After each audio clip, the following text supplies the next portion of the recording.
श्री अश्विनी शर्मा जी।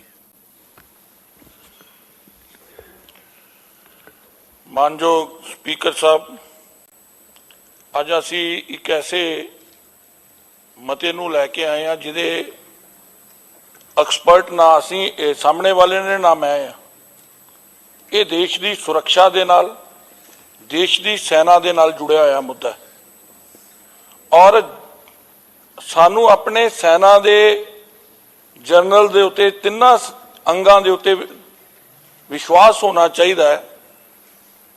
उन्होंने मीडिया के सामने आके इसका पूरा खुलासा किया कि इस स्कीम की जरूरत की है। और मैं एक शब्द बोलिया, भाजी जे बोले थे सुन लो, तुहानू मेरी गल नहीं चंगी लगी, कोई गल नहीं, संख्या बल तुहाडे कोल है, एड्रेस करो जी चेयर। मैं तुहानू फिर तुसीं इन्हां नूं मैं जां तां किसी दे विच बोलांगा तो फिर मैनूं तुसीं कदी कहना कड़वी तो कड़वी गल कहणगे, मैं शांति नाल सुनदा। लेकिन साडी सीमा अपना सेनावां दे प्रमुख तीनों अंगां दे आके कि इसकी जरूरत की है और क्यों लियांदी गई। क्या सेना दे मामले दे अंदर, सुरक्षा दे मामले दे अंदर राजनीति होनी चाहिए? क्या सानू क्या अपने उन्हां प्रमुखां दे उत्ते यकीन नहीं है? और जदों ये आया स्कीम, इहनूं जरा एक बार समझना चाहिए, समझण की जरूरत थी। कहंदे ना कल माननीय मुख्यमंत्री जी ने भी गलबात करते हुए कहा जी तुसी GST लियांदी, तुसी फलाना लियांदा, तुसी ये कीता वो कीता, लेकिन जनता ने उन्होंने पसंद किया, ताई बार बार असी आए सरकार च। मेरा ये कहना है कि 17 साल दी आयु 10 साल दी बच्चा 10वीं करता है। आप ये क्यों कह रहे हैं कि अधिकार खो रहे हैं? क्वालिटी पैदा हो रही है, क्वालिटी।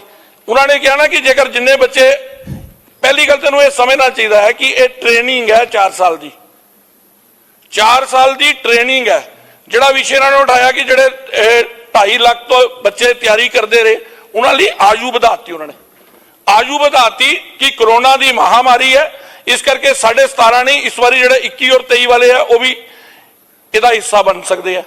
सरकार की चाहती है या फौज की चाहती है? फौज चाहती है कि साडी फौज की आयु जिहड़ी है वो थोड़ा नीवी आए, बुढ़ी फौज ना आए। और दुनिया के असी सारे समझदार हाँ, फौज नूं समझण वाले जिहड़े डिफेंस के अधिकारी ने, जिन्होंने 10-15 साल लगा के ये स्कीम बनाई है, असी उन्हां तो बुद्धिमान तो नहीं हो सकते। और दुनिया के कई देशों, इजराइल के अंदर सुरक्षा के लिए उन्हां दीयां कुड़ियां भी चुल्हे ते बैठदियां ते नाल उन्होंने हथियार रखा हुंदा। उन्हां लई जरूरी है, चाहे लड़की है चाहे लड़का है, उन 4 साल ट्रेनिंग लैनी है। किसी देश च 2 साल है, किसी 3 साल है। तुसीं इहनूं सर्विस क्यों गिन रहे हो? कौन कह रहा कि वो नौकरी है? जे वो नौकरी होंदी तो फिर 25% उहदे च क्यों जांदे? ये IAS अफसर बैठे ने, ये तैयारी करते हैं IAS अफसर बनने की। किन्ने लख बच्चे जिहड़े अपीयर होंदे ने, माता पिता लाखां रुपए खर्च करके इन्हां दी ट्रेनिंग करांदा। जे जिहड़ा प्रीमियर पास कर जांदा, कई बार फाइनल च रह जांदा, जिहड़ा फाइनल भी पास कर जांदा वो बेचारा इंटरव्यू च रह जांदा। इदां ही इहदे च की है, उन्होंने कहा कि 17 साल का बच्चा जदों 10वीं करता है वो इस स्कीम का हिस्सा बने। और इस स्कीम का हिस्सा बन के सरकार, गवर्नमेंट की करना चाहती है? खाना ओदा गवर्नमेंट देगी, रहना ओदा गवर्नमेंट देगी, और ओनू कला ट्रेनिंग किदी ओदी +2 ही नहीं, जिहड़ा ग्रेजुएशन करना चाहिए ओनू ग्रेजुएशन भी नाल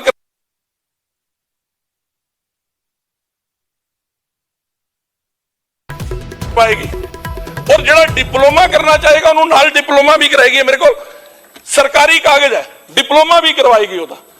मैनू दसो ऐदा दी कोई स्कीम कदी आई कि 10वीं पास करन तो बाद गवर्नमेंट कहे कि मैं ओनू डिसिप्लिन, स्किल्ड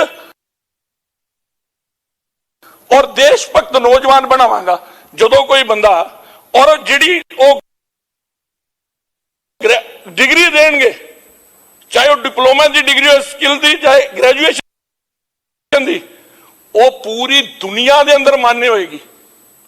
25% ओदा हिस्सा जिहड़ा फौज च चला जाएगा, उस 10% जिहड़ा हिस्सा है CRP चला जाएगा, ਉਹਦੇ ਚੋਂ ਜਿਹੜੇ ਅਲੱਗ-ਅਲੱਗ ਟ੍ਰੇਡਸ ਨੇ, ਜਾਲ ਠੀਕ ਕਰਨ ਵਾਲਾ, ਜਿਹੜਾ ਉਹਦੀ ਰੁਚੀ ਦੇ ਹਿਸਾਬ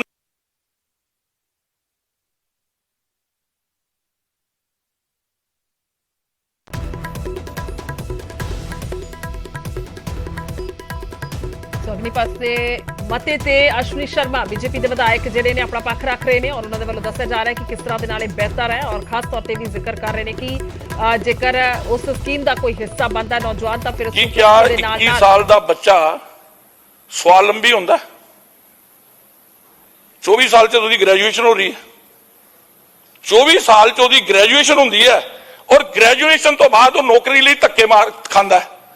ਸਰਕਾਰ ਤੁਹਾਡਾ ਬੋਝ ਚੁੱਕਣਾ ਚਾਹ ਰਹੀ ਹੈ ਔਰ ਉਹਦੇ ਵਿੱਚੋਂ ਜਿਹੜਾ ਕੁਆਲਿਟੀ ਹੈ, ਅਸੀਂ ਕਿਹਾ ਇਹ ਨਹੀਂ ਚਾਹੁੰਦੇ ਕਿ ਸਾਡੀ ਫੌਜ ਦੇ ਅੰਦਰ ਉਹ ਨੌਜਵਾਨ ਆਣ, ਠੀਕ ਹੈ, ਜਿਹੜੇ ਦੇਸ਼ ਦੇ ਪ੍ਰਤੀ ਜਿਹੜੇ ਇਸ ਟ੍ਰੇਨਿੰਗ ਦਾ ਹਿੱਸਾ ਬਣਨ। ਉਹਦੇ ਚੋਂ 25% ਜਿਹੜੇ ਹੈ 1 ਨੰਬਰ ਵਾਲੇ ਹੋਣਗੇ, ਉਹਨਾਂ ਨੂੰ ਉੱਚ ਲੈ ਜਾਣਗੇ। ਜਿਹੜੇ ਆਪਣਾ CRP ਦੇ ਲਈ ਕਾਬਲ ਹੋਣਗੇ, BSF ਦੇ ਕਾਬਲ ਹੋਣਗੇ, ਉੱਥੇ ਚਲ ਜਾਣਗੇ। ਬਹੁਤ ਸਾਰੀਆਂ ਸਟੇਟਾਂ ਨੇ ਇਹ ਵੀ ਕਿਹਾ ਕਿ ਵੀ ਆਓ ਅਸੀਂ ਆਪਣੀ ਪੁਲਿਸ ਭਰਤੀ ਕਰਾਂਗੇ। ਮੈਨੂੰ ਲੱਗਦਾ ਕਿ ਮੁੱਖ ਮੰਤਰੀ ਜੀ ਨੂੰ ਮੈਂ ਕਰਨ ਲੱਗਾ ਕਰੋ, ਮੈਨੂੰ ਚਾਹੀਦਾ ਹੈ ਕਿ ਮੁੱਖ ਮੰਤਰੀ ਜੀ ਨੂੰ ਇਹ ਕਹਿਣਾ ਚਾਹੀਦਾ ਕਿ ਜਿਹੜੇ ਬੱਚੇ ਇੱਥੋਂ ਟ੍ਰੇਨਡ ਹੋ ਕੇ ਆਣਗੇ, ਜਿਹੜੀਆਂ ਸਾਡੀਆਂ ਇੱਥੇ ਪੁਲਿਸ ਫੋਰਸਿਸ ਹੈ, ਸਾਨੂੰ ਨਹੀਂ ਕੁਆਲਿਟੀ ਚਾਹੀਦੀ? ਕਿਆ ਸਾਨੂੰ ਨਹੀਂ ਕੁਆਲਿਟੀ ਚਾਹੀਦੀ? ਅਸੀਂ ਜੇ ਉੱਤਰ ਪ੍ਰਦੇਸ਼ ਕਹਿ ਸਕਦਾ, ਜੇ ਅਸਮ ਵਾਲੇ ਕਹਿ ਸਕਦੇ ਨੇ, ਤੇ ਰਾਜਨੀਤੀ ਛੱਡੀਏ। ਹਰ ਗੱਲ 'ਚ ਰਾਜਨੀਤੀ ਨਹੀਂ, ਸੁਰੱਖਿਆ ਨਾਲ ਜੁੜੇ ਮੁੱਦਿਆਂ ਦੇ ਨਹੀਂ।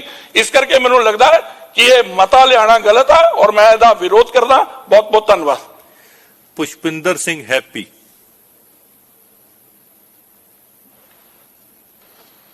ਮਾਨਯੋਗ ਸਪੀਕਰ ਸਾਹਿਬ, ਬਹੁਤ ਬਹੁਤ ਧੰਨਵਾਦ। ਤੁਸੀਂ ਇਸ ਅਹਿਮ ਮੁੱਦੇ ਤੇ ਬੋਲਣ ਦਾ ਮੈਨੂੰ ਮੌਕਾ ਦਿੱਤਾ। ਇਹ ਮੁੱਦਾ ਜਿਹੜਾ ਨੌਜਵਾਨਾਂ ਦੇ ਨਾਲ ਜੁੜਿਆ ਹੋਇਆ ਮੁੱਦਾ ਹੈ,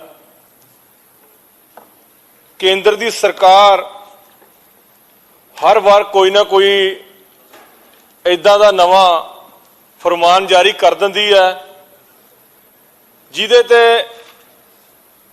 ਹਮੇਸ਼ਾ ਹੀ ਇਸ ਗੱਲ ਦਾ ਇਤਰਾਜ਼ ਰਹਿੰਦਾ ਕਿ ਇਹ ਲੋਕਾਂ ਦੇ ਲਈ ਨਹੀਂ ਹੈ, ਪਰ ਕੁਝ ਲੋਕ ਉਹਨਾਂ ਦੇ ਹੈ ਨੇ ਜਿਹੜੇ ਉਹਨਾਂ ਨੂੰ ਚੰਗਾ ਲੱਗਦਾ ਤੇ ਉਹ ਕਹਿੰਦੇ ਨੇ ਕਿ ਇਹ ਸਹੀ ਹੈ। ਮੈਂ ਤਾਂ ਇਸ ਮੁੱਦੇ ਤੇ ਬੋਲਣ ਲਈ ਖੜਾ ਹੋਇਆ ਕਿਉਂਕਿ ਮੈਂ ਖੁਦ ਉਸ ਪਰਿਵਾਰ ਚੋਂ ਆ। ਮੇਰੇ ਫਾਦਰ ਸਾਹਿਬ ਆਰਮੀ ਚੋਂ ਰਿਟਾਇਰ ਹੋਏ ਨੇ, 28 ਸਾਲ ਦੀ ਸਰਵਿਸ ਕਰਕੇ ਆਰਮੀ ਚੋਂ ਰਿਟਾਇਰ ਹੋਏ। ਸਾਡਾ ਪਾਲਣ ਪੋਸ਼ਣ ਕੀਤਾ, ਉਸ ਤੋਂ ਬਾਅਦ ਪੜਾਇਆ ਲਿਖਾਇਆ। ਅਸੀਂ ਅਜੇ ਇੱਥੇ ਖੜੇ ਆ ਤੁਹਾਡੇ ਕੋਲੇ।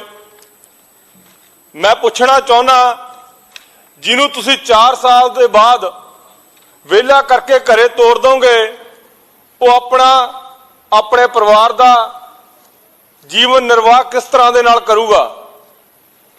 ਕਿਉਂਕਿ ਸ਼ੁਰੂਆਤ ਜਿਹੜੀ ਜ਼ਿੰਦਗੀ ਦੀ ਉਹ 21-22 ਸਾਲ ਤੋਂ ਬਾਅਦ ਹੀ ਅਸਲ 'ਚ ਸ਼ੁਰੂ ਹੁੰਦੀ ਹੈ।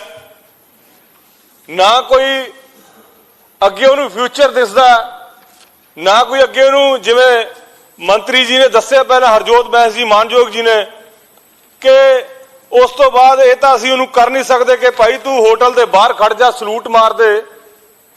ਕੋਈ ਤੁਹਾਡੀ ਇਦਾਂ ਦੀ ਸ਼ੋਰਟੀ ਨਹੀਂ ਹੈ ਕਿ 4 ਸਾਲਾਂ ਦੇ ਬਾਅਦ ਉਹ ਬੰਦਾ ਜਾਊਗਾ ਕਿੱਥੇ, ਉਹ ਕੀ ਕੰਮ ਕਰੂਗਾ। ਉਹ ਤਾਂ ਕੋਈ ਹੱਥੀਂ ਕੰਮ ਸਿੱਖਣ ਜੋਗਾ ਵੀ ਨਹੀਂ ਰਹਿਣਾ, ਕਿਉਂਕਿ ਜੇ ਉੱਥੋਂ ਤੁਸੀਂ ਉਹਨੂੰ ਕੱਢ ਦੋਗੇ।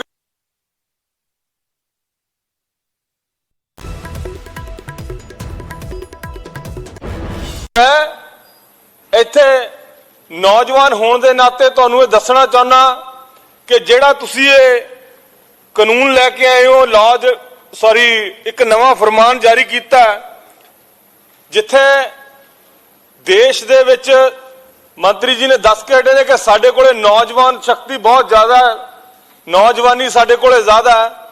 ਜਿੱਥੇ ਸਾਡੇ ਵਿਰੋਧੀ ਦੇਸ਼ ਨੇ, ਦੁਸ਼ਮਣ ਨੇ ਸਾਡੇ ਇਸ ਨੌਜਵਾਨੀ ਦਾ ਘਾਣ ਕਰਨ ਦੇ ਲਈ ਤੁਲੇ ਹੋਏ ਨੇ, ਉੱਥੇ ਮੈਨੂੰ ਲੱਗਦਾ ਸਾਡੀ ਕੇਂਦਰ ਦੀ ਸਰਕਾਰ ਵੀ ਇਸ ਨੌਜਵਾਨਾਂ ਨੂੰ ਪੁੱਠੇ ਰਾਹੇ ਤੁਰਨ ਦੇ ਲਈ ਤੁਰ ਪਈ ਹੈ।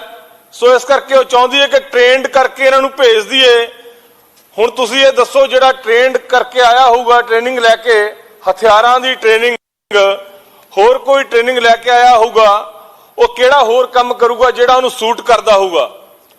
ਸੋ ਪਹਿਲਾਂ ਵੀ ਇਸ ਤੇ ਗੱਲ ਹੋਈ ਹੈ ਕਿ ਜਾਂ ਉਹ ਡਿਪਰੈਸ਼ਨ 'ਚ ਜਾਊਗਾ ਜਾਂ ਐਗਰੈਸ਼ਨ 'ਚ ਜਾਊਗਾ, ਸੋ ਸਮਾਜ ਦੇ ਲਈ ਵੀ ਉਹ ਚੰਗਾ ਸਿੱਧ ਨਹੀਂ ਹੋਊਗਾ। ਇਸ ਕਰਕੇ ਇਹਨਾਂ ਨੇ ਹੋਰ ਗੱਲ ਦੱਸੀ ਹੈ ਕਿ 15 ਸਾਲਾਂ ਤੋਂ ਅਸੀਂ ਇਸ ਸਕੀਮ ਨੂੰ ਲਿਆਉਣ ਦੇ ਲਈ ਲੋਕਾਂ ਨੇ ਜ਼ੋਰ ਲਾਇਆ। ਕਹਿੰਦੇ ਬਹੁਤ ਬੁੱਧੀਮਾਨ ਲੋਕ ਨੇ। ਮੈਂ ਕਹਿੰਦਾ ਜਿਹੜੇ 28 30 ਸਾਲ ਜੌਬ ਕਰਕੇ ਆ ਗਏ, ਜੇ ਉਹ ਇਸ ਗੱਲ ਨੂੰ ਕਹਿ ਰਹੇ ਨੇ ਤੇ ਉਹ ਬੁੱਧੀਮਾਨ ਲੋਕ ਨਹੀਂ ਹੈ।